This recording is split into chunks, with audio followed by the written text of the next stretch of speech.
Peace be to you all. Assalamu alaikum. Omar here.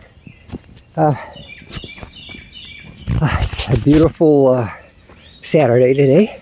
So I'm going to talk to you guys, you pre-PA students, more about your applications.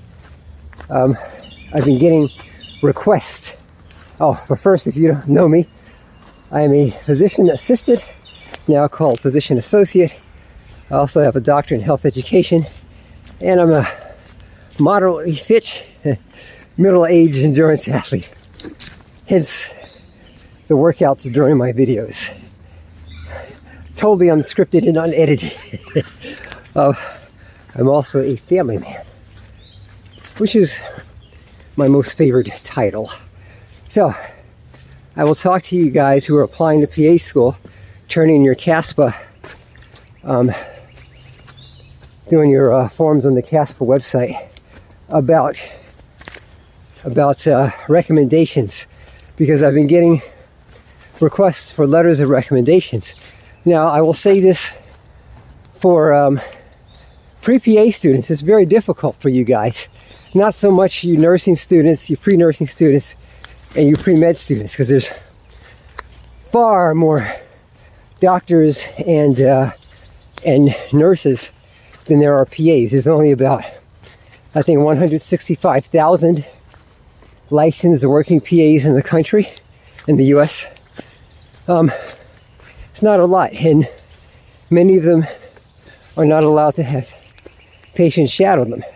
I wanted to do it in my hospital's work, but it was against hospital's policy. Now I allow it, or my supervisor allows it in his private practice to some degree. There's stipulations. I really like doing it because I consider myself a mentor. I am the product of other people's mentorship, for which I am very grateful. I would not be here and be the clinician and educator that I am today without their tutelage. Having said that, when you ask me for a recommendation, you have to be careful about the people from whom you seek recommendations. If you've had just the most cursory interaction with somebody, with me for instance, like you've only shadowed me for a day or a few hours, then I can't really write you a strong recommendation, because there's items on the recommendation website that's on CASPA. The first being, how long have you known this applicant? And it gives you choices that I can't lie on the application. If I've known you for less than a week, and it has on there less than 1 week, less than a month, more than 6 months, more than a year. There's like four categories, I think, that are on there. I forgot what they were, what the lengths of times were. But it doesn't allow me to give you a very strong recommendation if I've only known you for less than a week. Then there's categories. There's like maybe 10 categories on the website. How would you rate the applicant on the following? Leadership, ability to work with others, team. Because we work on a team in medicine. So team dynamics or something like that. Well, it gives you the choice of, I think, 1 through 10 or 1 through 5, with 5 being the highest. And then there's NO, not observed.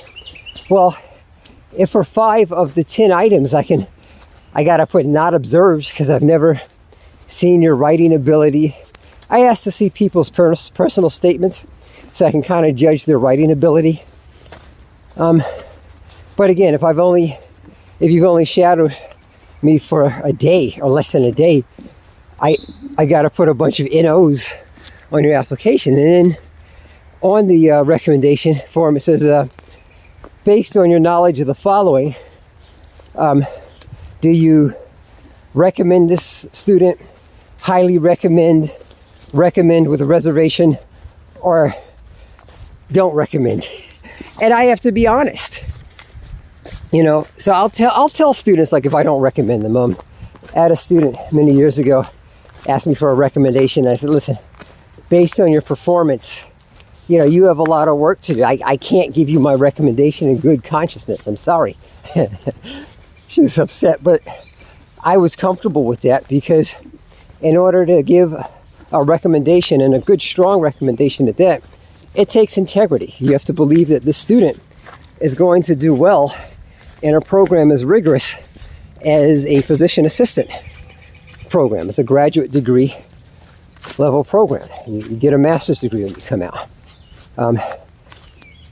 Especially for medical school. I've had pre-med students ask me for recommendations, which I thought was, it's a nice ego trip, I guess. Why don't you get it from the doctor? It's like, no, I've been with you the most. So it was kind of cool. But again, try to have a meaningful experience with the person under whom you are mentoring. And, when you solicit them for a recommendation, try to hope that they give you a good, strong recommendation. All right, that's it for now. For those of you guys who are pre-PA students or pre-med students, or pre-nurse practitioner students, I've written recommendations for them too, and some of them have shadowed me. Feel free to subscribe if you want, and I offer mentorship, and you can shadow me if you're in the Maryland DMV area, so the District of Columbia, Maryland, or Virginia area.